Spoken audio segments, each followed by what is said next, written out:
Hi, Sai. You are on mute. Oh, how are you, my good friend? I'm doing good. And how are you, Sai? I am well. We have another a wonderful guest today, a very special guest by all means. But before we dive in, a brief introduction from yourself about Ludus here. Absolutely. I'm leadership and transformation coach. I work with leaders to identify the opportunities and challenges in helping to operate everyone at their best. That's a very brief introduction about me. And how about you, Sai? Excellent. Thank you, Mudasir. And likewise, I'm a business, if you will, and transformation and change agent and coach and consultant. I love to partner with organizations to help them really calibrate their business models and their operating models to maximize their impact. I classify myself as a catalyst or an alchemist who helps organizations really deal with reality, human nature, and their own identity to ensure that they maximize the impact in the world through their aliveness. Um, Nice. and Mauricio, I'm going to set the stage and we'll invite Leandro into the conversation here ever so quickly, if that sounds good from your Most certainly. perspective. Most certainly. Please. Excellent.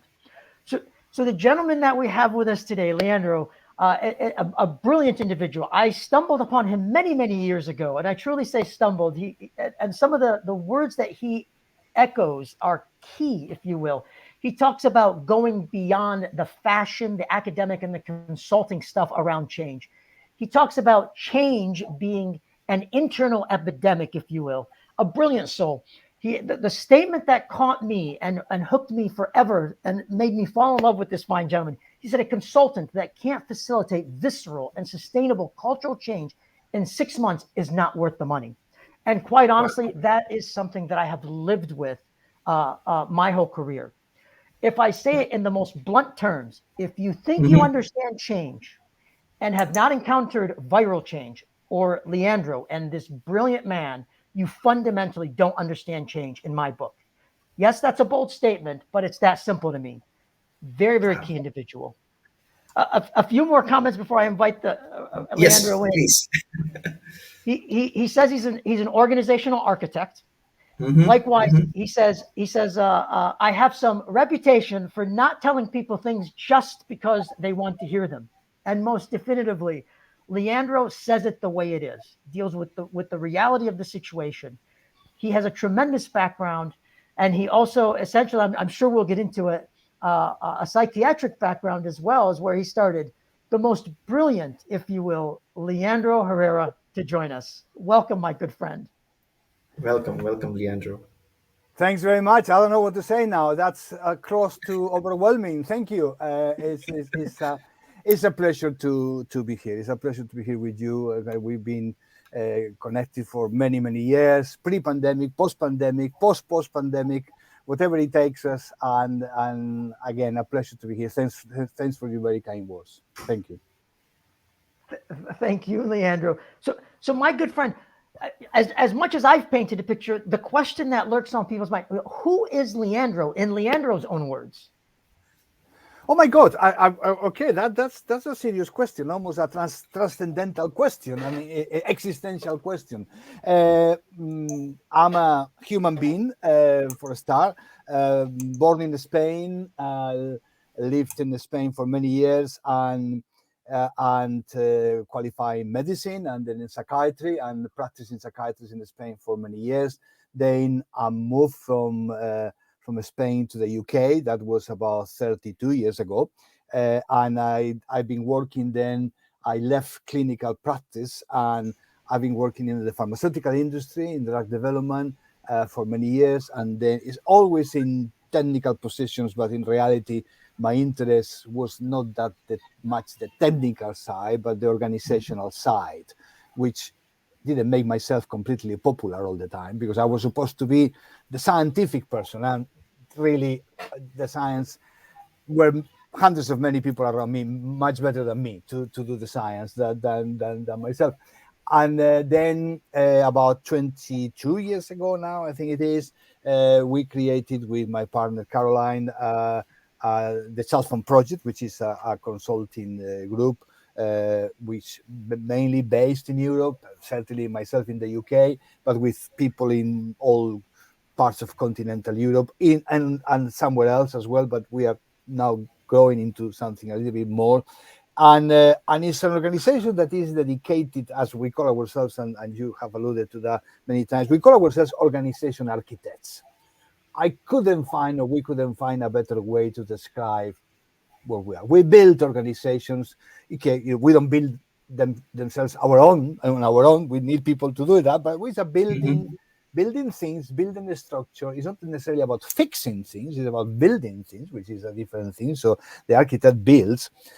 By building, sometimes needs to fix things, but actually the whole idea is about building, it's not about fixing. And there's a lot of philosophical implications in that, in this statement. And we've been doing that for, again, 23, 24 years, 22 years, I think it is. And it's going incredibly well, but it's because the approach that we take, particularly in the area of change, is not necessarily the conventional one. Well, but that it has been hard. I mean, it's easier to sell and to present things that are, they don't conflict with anybody. Oh, okay, fine, okay, so it makes sense, and repeat whatever everybody has said, and the quarter 8 steps and the other 10 steps and the other 3 steps. That's fine. We don't do that, because I think that what I've learned is that there is a better way, a better model to understand change in organizations. It's not because I say that, it's because it can be proven that in other areas that is not necessarily the business area, these things have worked and work very well, which we can get into that later on, which is the whole business of social movements and social mobilization of people, which don't follow the logic, the language, or anything else of the traditional business school. It's as simple Mhm. as that. So this is where we are today, and this is what we are doing. So we, in that context of creating a platform that actually could deal with large scale change, because this is our focus. One of our focus is large scale behavioral cultural change. That's the definition of viral change: large scale behavioral and cultural change. So every word matters. It's large scale, it's not a small scale. So meaning we don't necessarily get into how you change or influence a small team of people, maybe on leadership. There are lots of people doing that, and maybe better than us. We are in the business of large scale. How large is large? I don't know. But anything that goes from 500 people, to say something, to the largest target population that we have work with is 120,000 people in total at a time, Mhm. which is the entire healthcare system in Ireland, which will be for 3 or 4 years there, creating the same viral change, the approach to what it means, which I can explain in a second. So sizes vary. So we work with 1,000 people, 2,000 people. That doesn't really matter necessarily that if you are in this business of large scale, how much is obviously things get more complicated the more people are in, absolutely. But the principles, the rules, and what you have to do is practically the same. So that's one of our focus, and perhaps the biggest one, and the one that are we better known for, which is viral change. But there are other two that we deal with, which they haven't got the same similar attention as viral change. One is collective leadership. So we made the decision as well that, okay, the area of leadership is absolutely important. I think nobody needs to sell this. But what kind of leadership? And again, there are lots of people doing better job that perhaps we could do in the individual leadership, the coaching element. That's okay. We don't get into that. We get into collective leadership, how you create collective leadership capabilities in an organization. So that, not to dismiss the importance of the individual, but it's about the collectivity.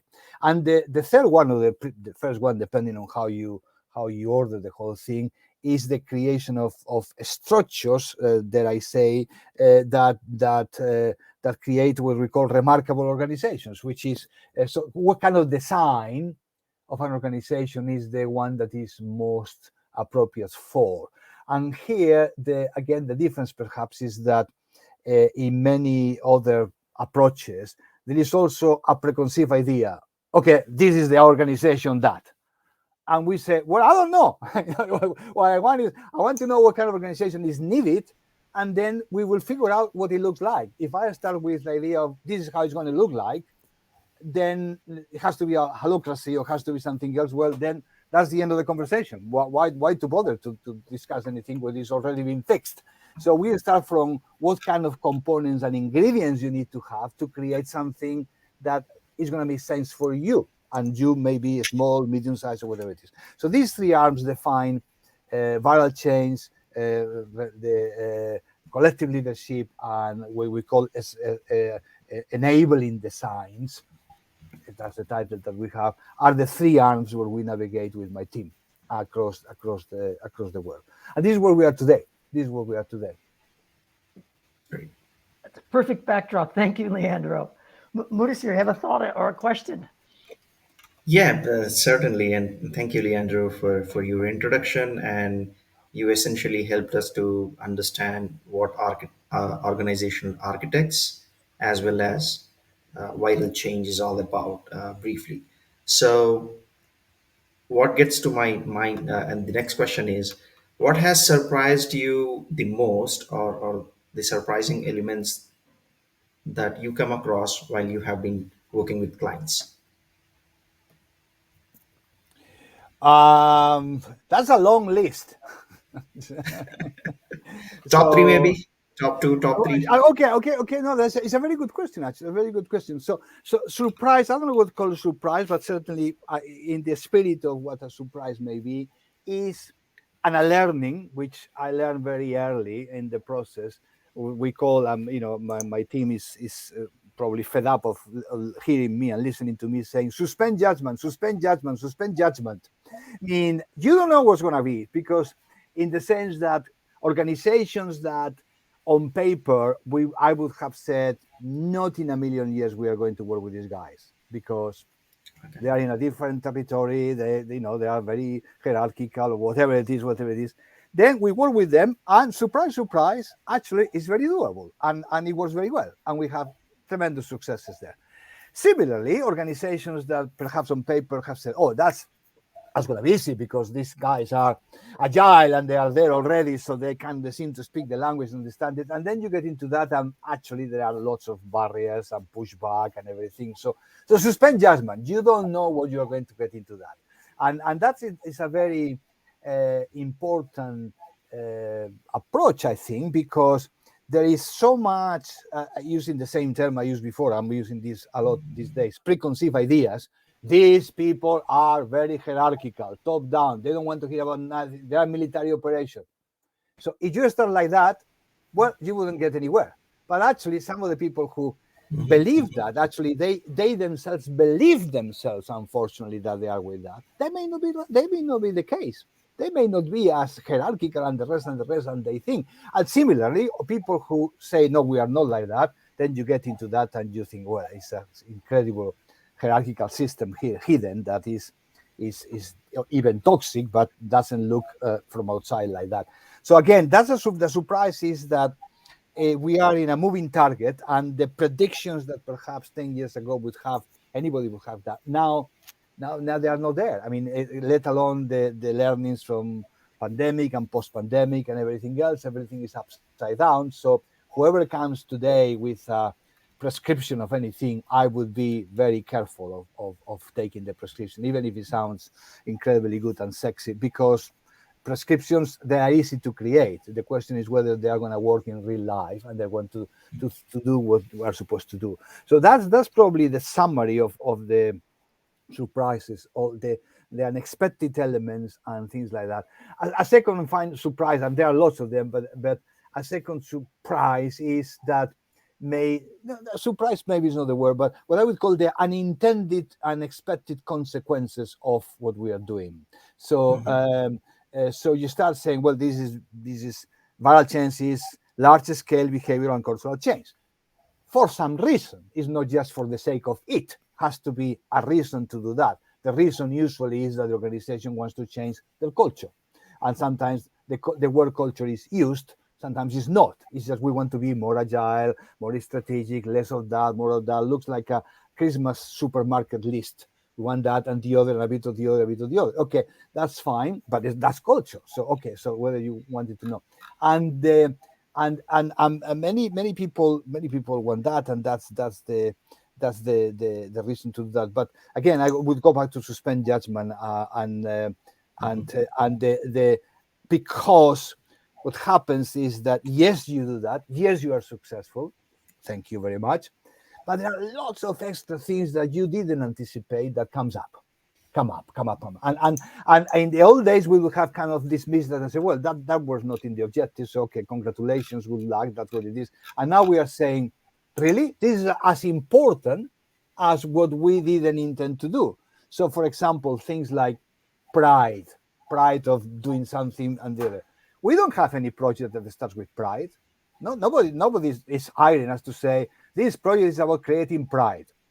No, but pride comes out as a result of Yes. belonging to an organization that does da. So pride is in the list of the unexpected consequences because you didn't start with pride. You could anticipate, obviously, after years and say, this is going to be on top of the formal objectives, which have to do with the agility and the collaboration and the rest. It's going to be very good for engagement of people. It's going to be very good for pride. It's going to be very good for accountability, even if accountability may not have been in the list. So you could imagine, if goes well, that there is the world of unexpected consequences is sometimes bigger than the original one that you have created as objectives, and quite frankly, the reason why you were hired in the first place. So you still need to be aware of that. So this is two elements of the richness of the approach and the learnings in the last years, and they continue to be like that. They haven't changed. Quite powerful. Quite powerful. Thank you, Leandro, for sharing that. Sai, do you have any comment or question? Most definitely, Leandro. I think you emphasized something very, very powerful, and I'd love you to elaborate. A lot of people are looking for prescriptions, if you Yeah. will. So they approach and they give me a prescription.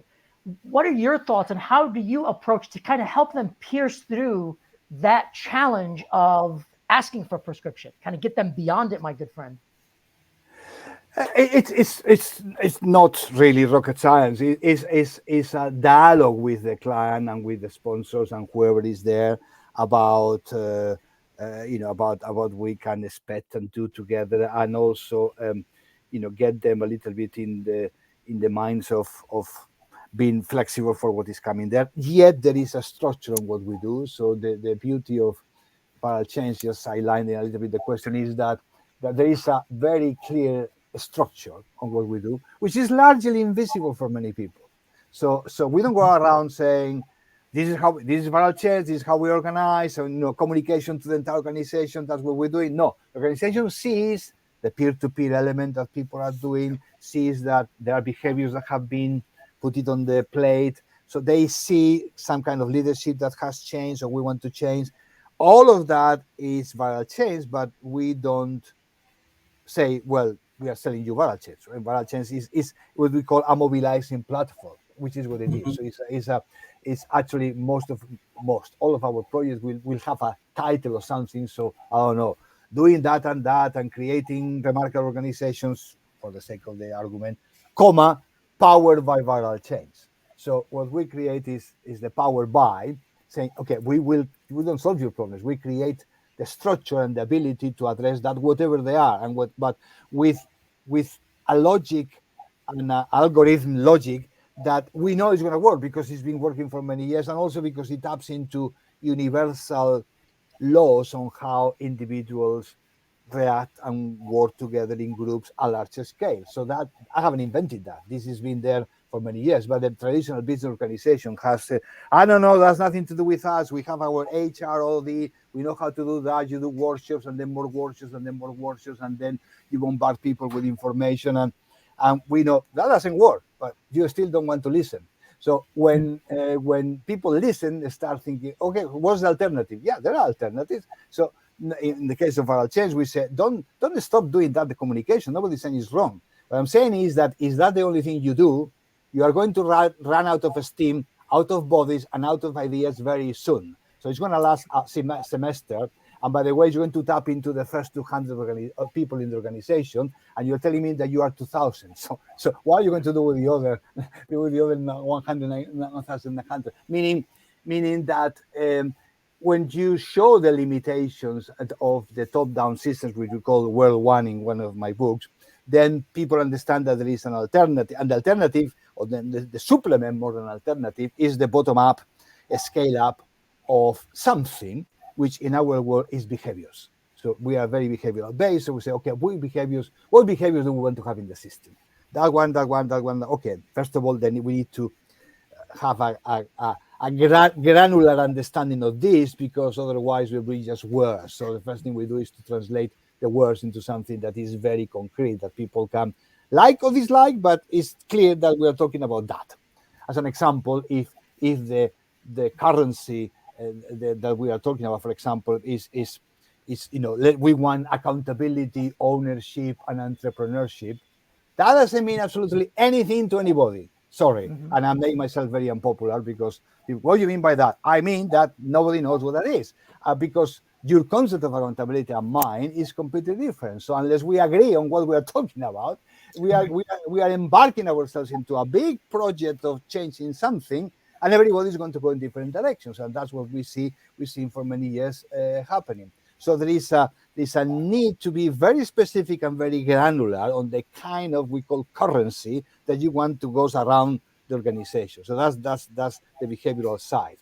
And then the second component, if I may, just going into the viral change platform, I know I'm digressing, but it makes sense here, is that the only way to scale that, we know, and many people know, is not by communicating. It's not by sending more troops talking about it, and by having town halls. And yes, you can have anything you want of that, but that's not going to create behavioral change. That's going to create, in the best of the cases, awareness, maybe understanding, maybe emotional reaction, maybe some people will change as a result of that, but not at a scale. So again, if you are in the business of a small scale, you can get away with that. If you are in the business of big scale, you are not going to get away with that. So you are going to have a scale system, which is for us the peer-to-peer. And the peer-to-peer, which engages with other peer, scales quickly, scales well, and that's something that has to be there. Peer-to-peer doesn't have to be invented. It's been there for forever, for many years. But I think the business organization hasn't taken that seriously. Peer-to-peer, okay, we know about pressure and things like that, but usually even sounds bad. It doesn't sound like a good thing. And I say, no, actually, it's a very good thing. The question is, who wants to start doing that? Who wants to start the revolution? Who wants to carry on and inject and infect other people and other people? So that's what we do by finding the individuals who can front run this thing. Then the third element, I go quick on that, is that most of what we do, we want to that stay in the informal organization. So we don't create more teams, more committees, more task forces, nothing against them, but then you are competing with everything else that is in the organization. We, as internally as a project team, yes, we are a team and we have a structure, but the world doesn't see all this viral change has created 300 new committees and 200 project teams. No, they don't see that because they don't exist. The final element is two more, is one, which is storytelling. And storytelling is there not because it's nice, it's because the kind of storytelling that you can apply to that, and we do, scales us also very rapidly, and provides what in social science has been called for many years social proof, which is, okay, you thought that this thing will never happen here because it's impossible, and actually it's already happening there. It's already happening there. It's already happening there. So accelerates the credibility of the whole thing, and you create an acceleration of the objectives. And the final is what we call backstage leadership, which even we took the decision to even trademark that at some point, because backstage leadership is the ability of the formal leadership to stay at the back. And that's not that easy to do sometimes, but I think it's, people understand that it's not about saying to top formal leaders you don't have a role. You do have a role. Continue doing what you are doing, and I hope that is good. But look, you have an engine here, which is the bottom up, peer to peer, and these guys, some of them report to you, some don't. Some report to many people. These are the real engine of change. So your role, surely, if you want the organization to be successful, is to support that, as opposed to support your ego going down and giving more information. So by and large, this is understood and plus minus success in the sense that not everybody likes that, but that's logistics. Obviously, all these things that I'm saying doesn't have as a miracle. You have to work on that, and our project team then, which is a joint team with the client team. Sometimes we are 15 people, not of us, 2 or 3 or 4 of the client, and then we will be the rest. In general, average. These are the ones who need to understand that and then to make sure that all the pieces are in place. So I'm describing again, it wasn't my intention, but I'll just describe again, but I'll change in detail. That's what the platform does. And the beauty of the platform is that platform doesn't have to know what kind of behaviors you want. It will work with whatever it is there, but you better define then what is that you are needed, and that's how we stay. Most likely, I'm not responding to your question. No, you're perfect, Leandro. You're very welcome to tell me how many miles I'm away from the original starting point. No, actually, it's perfect because I think there's some key things that you've called out. Number one, exactly to your point, it's not simply let's install viral change. Viral change is a means to an end. There's some reason, and that's very, very powerful. And then exactly as you've emphasized when you talk about peer to peer, we talk about the stories. You focus on behavior. It's not simply PowerPoint. I mean, it's a very practical reality that you paint. So as a follow-on question, Leandro, based on the COVID crisis that the world has gone through, are you finding that more people are open to suspending judgment? Are you finding that more people are open to, if you will, the unexpected consequences? Are you finding an openness and reception to embracing your work in the masses, I'll say, Leandro? That's a very, very, very important and serious question, which has no real interesting answer, because the answer is, I don't know. The whole thing seems to be still very messy. Seems to be very messy. So it will be very easy to say, yes, of course, after the pandemic, we have learned that working from home is good and nice. I don't know. I mean, yes, I mean, the jury is still out on how our post-pandemic changes us. It's changing, sure. There are more people working from home. The question of the hybrid model is on the table. People are questioning the nature of work, blah, blah, blah. I can see all that, and anybody can see all that. Are we closer to have a good answer on how to create a remarkable organization? I don't think we are, because we are picking up on the periphery elements of the whole thing. So most of this discussion that you have injected in the last whatever months or whatever it is that we are, as you know very well, is the airtime is being sucked by working from home or working remote. We have get all this complexity reduced to this question, which is a not terribly interesting and vital question in the context of everything that is going on with organizations. So just today there was another academic and LinkedIn, I think it was, academic consultant academic, because you never know these days who these people are, pontificating on another workshop on the future of work, another workshop on the merits of remote versus not remote. I'm exhausted about this topic. I mean, and the merit that could have, and it does have, it's just gone out of the window because everybody said, oh no, we go again. We'll just do whatever is needed and, give me a break. So people are becoming more and more skeptical. I see what I see about, is there an answer for that? Because you see that in reality, it tells you that some people who have worked face-to-face, back to work-to-face, they are doing very well, thank you. And other people, they are not. So what is the distinguish one between another? I don't know. So I think I'm still watching all these things and saying, yes, we acknowledge that we have to acknowledge that things have changed. We acknowledge that it's very messy. To be honest, this business of the working from home and the rest, they are this level compared to the level here, which is the economic situation. That is what really, the ability of people to pay their bills, or their kids, and the rest, the cultural wars that are going on everywhere, particularly in the US. All that to me is far more important than the working from home or not. But I'm not saying that's not interesting. I'm saying it's sad that we in business, inverted commas, we have reduced all that stuff at that very simplistic and binary thing. Working from home, working remote, 3 days, 2 days, 1 day, can work there, flexible, not flexible. And which, by the way, before I forget, I always thought, and again, I'm going to make myself more unpopular here because of our own audience and ourselves. Is I think there is something there. I don't want to be unkind, but let me be a little bit. I think it's an insult to people who don't have the luxury of even asking the question. So if you are Yes. working in a hospital and you are a 9 to 5 and you have 3 shifts and you are sweating, don't tell me about working from home. The patients are in the hospital. If you are working in the street and you are getting to pipes through the street with things and with your hats and everything else, that's not working from home. The manager may work from home, but good luck. So there are lots of things that doesn't work.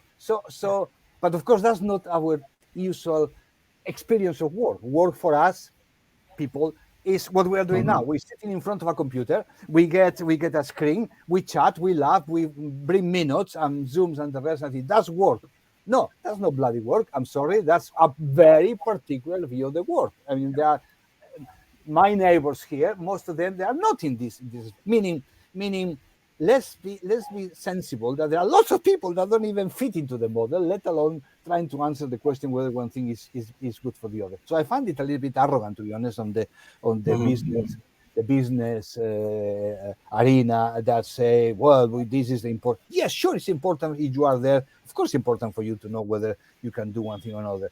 But this not by any means the focus of that's going to change for the next 20 Exactly. years and for the next generation and for our kids. So I think Mhm. that's something that business does very good, very well, reducing something that is complex in itself to something that is manageable and say, well, it's that the 3 things, the 2 things, the 4 things, and that versus the other, and then we feel we are very clever by doing that. Actually, we are not. We are absolutely not at all. Mhm.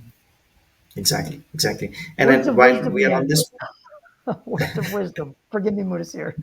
exactly. So, Leandro, while we are on this point, pre-pandemic and post-pandemic, have you seen? First of all, can you help us explaining you while you are explaining viral change? You talked about employee engagement and employee bombardment, and then a quick distinguish of these two, and then any difference pre-pandemic and post-pandemic in these.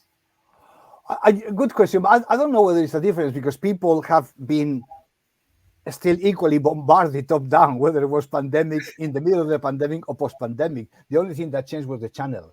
Okay. I used to say, and I still say that particularly in the early days of the pandemic, and maybe even we when we say, well, we need to work from home in front of that screen, and that's what it is. And we have brought to online, we have brought to the digital world all our bad habits of the analog world.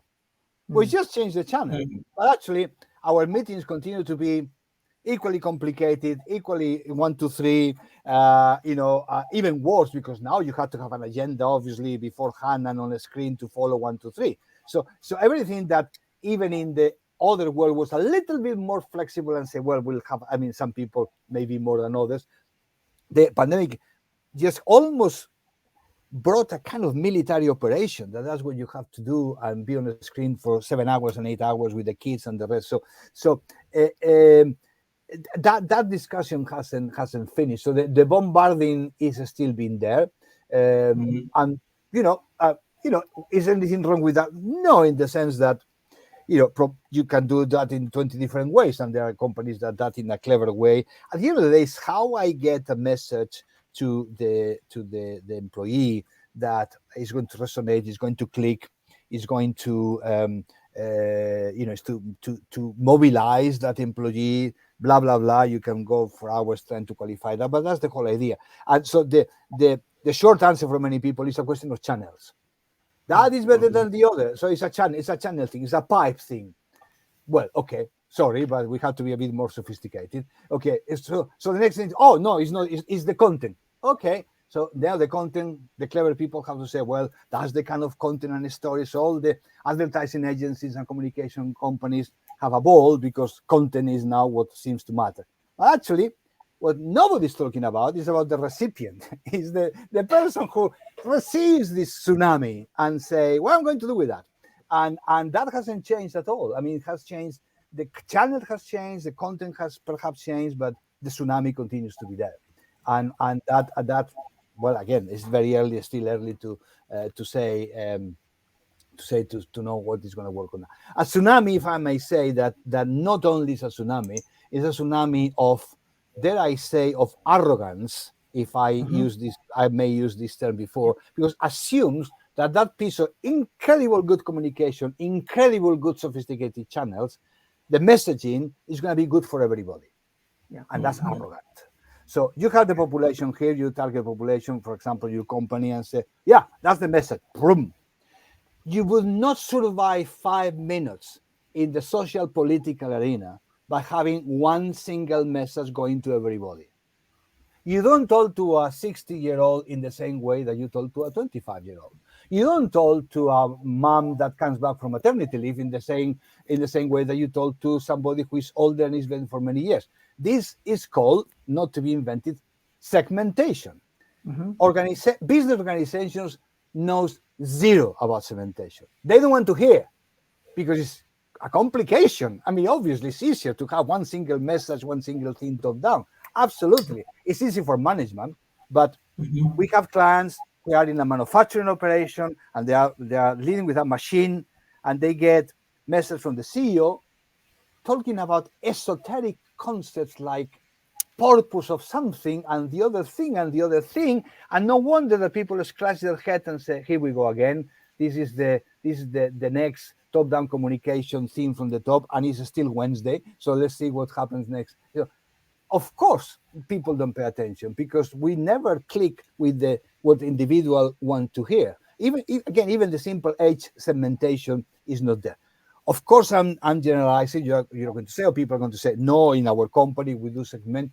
Sure, but I just don't believe it as a priority because I heard that before many times. Of course, we segment. Really, segmentation for many people is to go in cascade before that, and then the managers, and then I'm not talking managers and non-managers. I'm talking about understanding what kind of population you have that actually are expecting to hear different things within a context of the message, which is the big one. But business organizations are absolutely terrible at putting this in practice and annoys me incredibly. But again, next door, in social change, political change, anything that you see, is incredibly segmented. That's why people do all the time the focus groups and good or bad is segmented. I mean, I want to know what these guys in this neighborhood, which has to do with an area that has suffered from that, blah blah blah. I mean, I have something like I want to know them. What I apply and do is completely different from what I'm going to do with these guys working in the city of London and having. It has to be different. We are used to be different. Yeah. Doesn't have to be invented. But when we translate that into managerial systems, no, no, no, no. We just have one way to do. And that's absolutely crazy. Crazy. Leandro beautifully said, if you all right, and I asked the question, if something as powerful as the crisis, the human crisis that we've experienced, has not forced us to confront our arrogance and our ego, what will force us to confront our arrogance and our ego, Leandro? I mean, Uh, a bigger crisis? a bigger crisis. That's a bit cynical side, but yes, I mean a bigger crisis. I don't know. I don't really know. I think there are societal elements and societal kind of um, earthquakes that we have and we Yeah. may have that may force us to shake up even more than we have today. I have no idea. But again, let's suspend judgment. I think there's still there are more and more people in organizations today that are more, and not necessarily age, but more sensitive to this segmentation and ability to understand. I know brilliant CEOs that if they were listen to that, they will say, no, but I agree, but we don't do that. So people are starting to change on that. It's not universal, but it still is very constant. I mean, if you even hear, listen, read the academics and the consultants, that's what they do. There's no sense whatsoever that there is even a minimal sense of humility to say, and by the way, that's not going to work with this kind of population. I know they're pontificating about we want one single individual in the entire world. So I think that still is going to be difficult because not because people have kind of bad intentions or anything, it's because it's far, far, far easier to get a top-down communication system. That's what Yeah. Everybody says, government says, does, and we are used to do. The school system does. So it's only when you get to to question, really, is it really? I learned that again from the social political arena, particularly the Obama campaigns were very, very good at segmenting, like many other campaigns, and you can see the precise thing that when you see it for the first time, you say, "Oh my God! But why is that we haven't been doing that for the last 20 years? What's wrong with us?" Yeah. And Yeah. well, we haven't paid attention. It's as simple as that. We have not paid attention. I think that has to change. I don't know how far we will go, but we're incorporating this in viral change, particularly in the large projects. Obviously, you have a relatively small population, it's more difficult. It should be easier, but actually, you can say, well, it's a small, But when you have a population that you can say, God, this is a series of subgroups, subcultures, sub whatever, then you have to segment. You Yeah. can't just say, I'm gonna get away with having. Before there were one town hall, and now it's going to be 3 town halls, and Yeah. that's not going to change anything. So we'll see. Well, it's the hard work. It's doing the hard work, exactly to your point, versus going the easy route and what have you, Yeah, Leandro. And yeah, that's yeah, very, very yeah, key. yeah.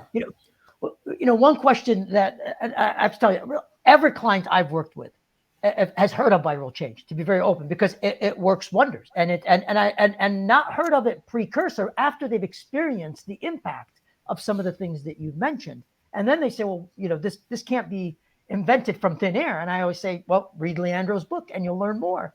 But the question that comes to mind is, where is viral change? Where's the platform going next, my good friend? How is it evolving, Leandro, looking forward?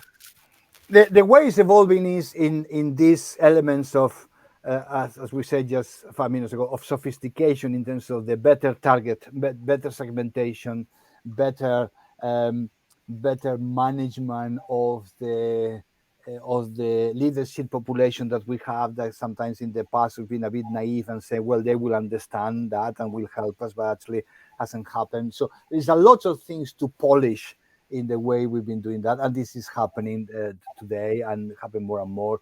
Obviously, by default, post-pandemic, the digitalization of what we do has grown. We didn't have any need for that before. All our business has been face-to-face, as simple as that. Uh, Continues to be face-to-face, but there is a significant element of digitalization in the training elements, at least in the onboarding of new people. They come on board in a project. So the digital world has increased, and we have a big library of things that we use, and we will be developing even that more because it's the right thing to do, because we need to tap into that.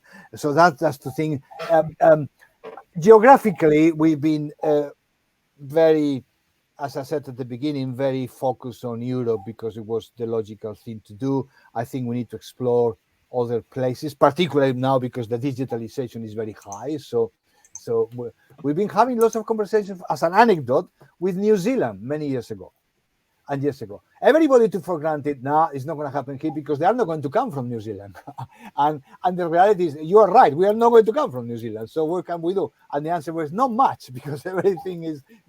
That's changed now, so that allows us to look at geography in a much broader sense. So that the evolution is of that kind. It's an evolution that the principles, the fundamental principles of the behavioral base element, the importance of the peer-to-peer, the banking of on the informal organization, the important role of storytelling and backstage leadership don't change, and they will never change. This is the core element of the hidden and not that hidden sometimes platform. The rest, we can improve on the communication side, we can improve on the digital, we can improve on many things. I mean, so and that's the evolution. That's the evolution. We used to have one of our key moments in the progress of viral change, which is we have 5 phases: discovery, development, engagement, diffusion, and sustain. So engagement was when we put for the first time the influencers of the organization together to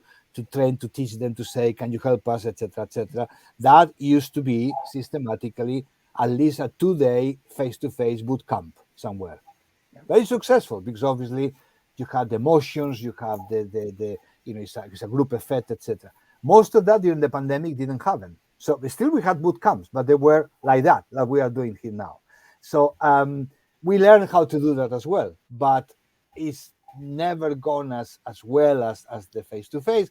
I think now we are working on a hybrid model as well. On some things will be more online, some things will be more depending on where people are. Because if people are very remote, it's not just being remote or not remote. Is that another thing that we have now is the economic circumstances that we have. So I don't know in the US, I don't know what happened there, but here in Europe, almost across the board, now we are in another travel ban. People can travel, so all these things. Yeah. So it's more barriers to a more face-to-face interaction because most of our clients will be in a dispersed organization. So we need to deal with all these things, and I think we are dealing with that every day, and then adjust as needed, but always preserving the core of the fundamentals of what we are doing because that's not going to change. Excellent. Great. Excellent. Thank you, Leandro. Sai, if I may go ahead, and Please. Leandro, we would love to continue the conversation. However, as we are almost at the time, any closing comments from your perspective?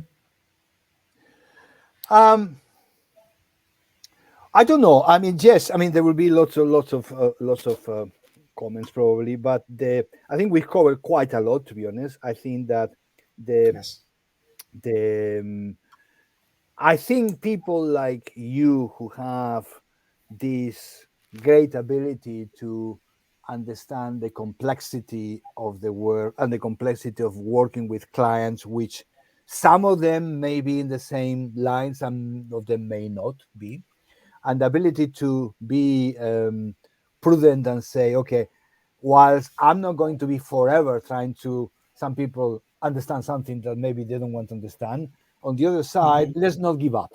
Let's not give up too soon. People change their minds, change their beliefs when they see other people going that way. We see that every day. So that can change. So it's a note of being optimistic that things that could look very difficult. Maybe still there are, but it may be a kind of different things. And so I think that we are seeing more possibilities than ever before in the way we do things and you do things. So people like yourself needs to also to help that, to understand that, and to help to other people to understand that the working organizations continue to be fundamental for our society. Most people spend most of their lives in an organization doing something. So it's usually 9 to 5. I don't know what it's 9 to 5 now or 24/7 or whatever it is. But we mostly, the kind of people that we're talking about, spend most of our life working with other people in an organization, usually a business organization, but not necessarily.